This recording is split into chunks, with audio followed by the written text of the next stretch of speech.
Alright, what's up mga boss? For today's vlog, mag-open tayo nitong All-ins sa pang-giorno. Ganda ng packaging ng All-ins, ganda rin itong shock na to. Wala akong masabi, ganda ng quality. Talagang makinis. Bali, may kasama rin to pala mga boss, may sarili siyang nut. Ito siguro ilalagay mamaya. Tapos itong pang-adjust ng ng spring. Giorno Plus, teka basahin natin itong manual dito. Check natin yung mga kasama May sticker pala to, ganda namang sticker. Setting up, design. Okay, install na natin dito. Okay na yun.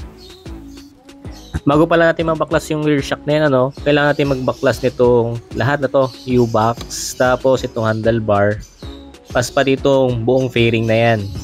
Isa-isa natin yung mga clips na yan, tapos yung bolts. Para may angat lang lahat yan. Para ma-access natin yung sa may rear shock dito sa may bandang taas. Alright, umpisa na natin.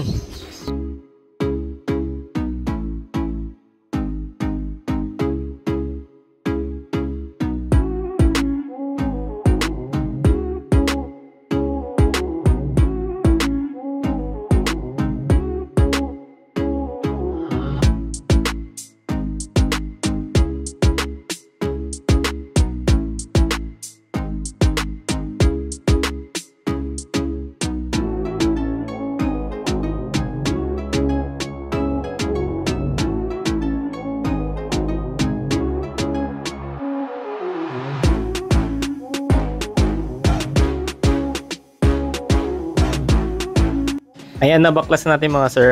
Kailangan talagang baklasin lahat itong fairing niya. Tapos makita nyo kung bakit, dahil dito yan sa parang safety nito ng bolt para hindi mahulog. Alright, pwede na natin ilagay itong all-in shock dun sa Giorno. Kaya ilagay na natin.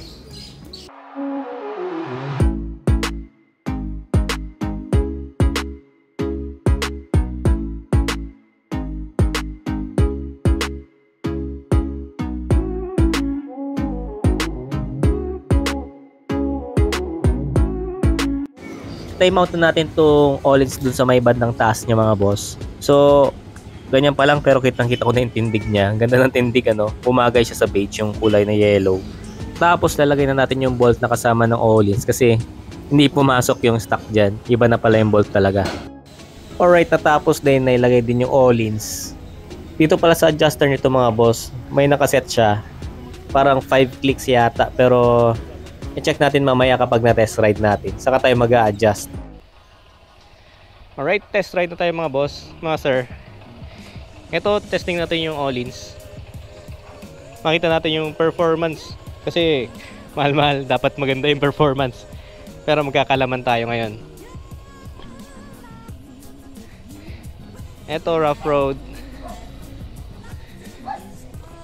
Halos kakasampal lang natin mga boss, mga sir, ramdam ko na agad na maganda yung play nitong all-ins. Pansin ko mga bossing ang naging matagtag na dito is itong harapan na shock. Hindi na yung likod. Yung dati yung likod yung nararamdaman ko matagtag ngayon hindi na. Kaya pala kapag nag all-ins ka, hanap-hanapin mo na to para ako nakasakay sa para ako nakasakay sa kotse.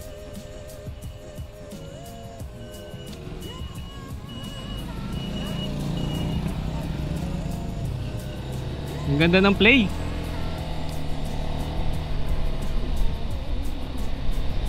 Punta tayo dito sa medyo may tagtag.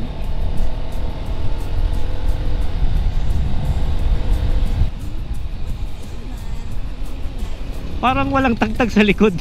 Nakakatawa.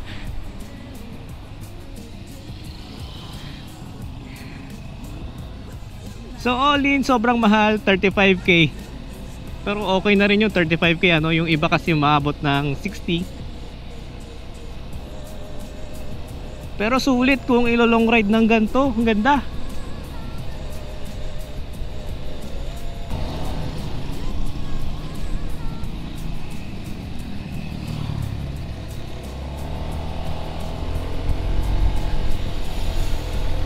Dito matagtag talaga dito banda. Bumpy yung road dito kung sa mga nakakaalam sa may Kalasyaw ito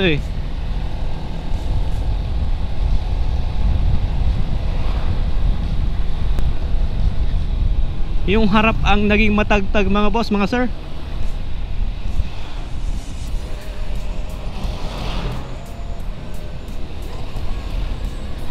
Dapat palitan yung internal ng shock. Siguro Öhlins din na internals ang ilalagay natin, yung spring.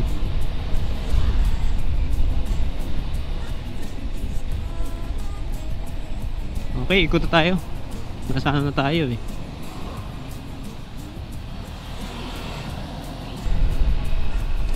Kung i-compare natin siya sa stock, kasi yung stock suabe na eh.